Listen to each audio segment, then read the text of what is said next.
નમસ્કાર મિત્રો હમણાં થોડા દિવસ પહેલા મેં એક વિડીયો અપલોડ કર્યો હતો અને એમાં એક ભાઈ એમના બાળક સાથે અમારા આશ્રમમાં રહેવા માટે આવે છે અને અમે એમનો ઇન્ટરવ્યૂ લીધો હતો અને એમાં અમે એ ભાઈને એમની જાત પૂછી હતી કે તમારી જાત શું છે ને એ ભાઈ એવું કહે છે કે હું ઠાકોર છું। મિત્રો અમારો એવો કોઈ ઈરાદો નથી હોતો કે અમે એમને જાત પૂછીએ ને અમે દરેક જાતના લોકોની સેવા કરીએ છીએ અને બહુ બધા લોકો અમારા આશ્રમમાં રહેતા હોય છે, પણ અમારો જાત પૂછવાનો એવો કોઈ મતલબ નથી। બહુ બધા લોકો એવું કીધું કે તમે સેવા કરો છો તો જાત કેમ પૂછો છો, આમ કેમ કરો છો, તેમ કેમ કરો છો, તમે સેવા જ કરો છો તો આ બધું ના પૂછવું જોઈએ।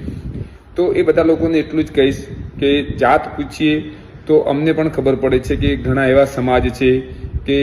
ઘણા એવા ધર્મ પણ છે કે જે પોતપોતાનું અલગ અલગ બંધારણ બનાવતા હોય છે અને અલગ અલગ નિયમો લાવતા હોય છે। તો એ દરેક સમાજને અમે એટલું જ કહીએ છીએ કે તમે એક એવો પણ નિયમ બનાવો કે સમાજમાં કોઈ ગરીબ છે, કોઈને મદદની જરૂર છે, તો આવા લોકોને પણ આપણા બંધારણના નિયમમાં એવું હોય કે આપણે એને મદદ કરી શકીએ। આખો સમાજ ભેગો થઈ અને એના ઘરે પહોંચી અને એને મદદ કરે તો આવા સમાજના લોકો અમારા આશ્રમ ઉપર ના આવે અને એ જે સમાજના નામ બદનામ થાય છે એ ના થાય કે જેમને એવું લાગે છે કે અમે જાત પૂછી ને એ સમાજ કે વ્યક્તિને બદનામ કરી રહ્યા છીએ। તો તમને બધાને વિનંતી કરીએ કે એ લોકોને આશ્રમ સુધી પહોંચતા તમે રોકો અને સમાજ આગળ આવે, લોકો આગળ આવે, એ સમાજના એ લોકો અને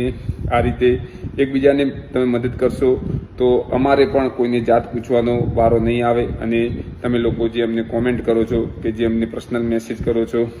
એ પણ તમને કરવાનો વારો નહીં આવે। મિત્રો અમે તો સેવા જ કરી રહ્યા છીએ અને કરતા રહીશું, પણ ક્યારેક આવી વાત પૂછતા હોઈએ છીએ તો એના પાછળનું પણ કંઈક રીઝન હોય છે। તો ઘણા બધા મેસેજ અને કોમેન્ટો અમને મળી છે, કોલ પણ મળ્યા છે, એટલા માટે આ વાત શેર કરી છે। જો કોઈને ખોટું લાગ્યું હોય તો અમે માફી માંગીએ છીએ। કોઈ પણ સમાજને અમે દુઃખ લગાડવા માટે કે ખોટું લગાડવા માટે આવું નથી કરતા હોતા, કારણ કે અમારો એવો કોઈ ઉદ્દેશ પણ હોતો નથી। છતાં કોઈને ખોટું લાગ્યું છે તો અમે એનાથી માફી માંગીએ।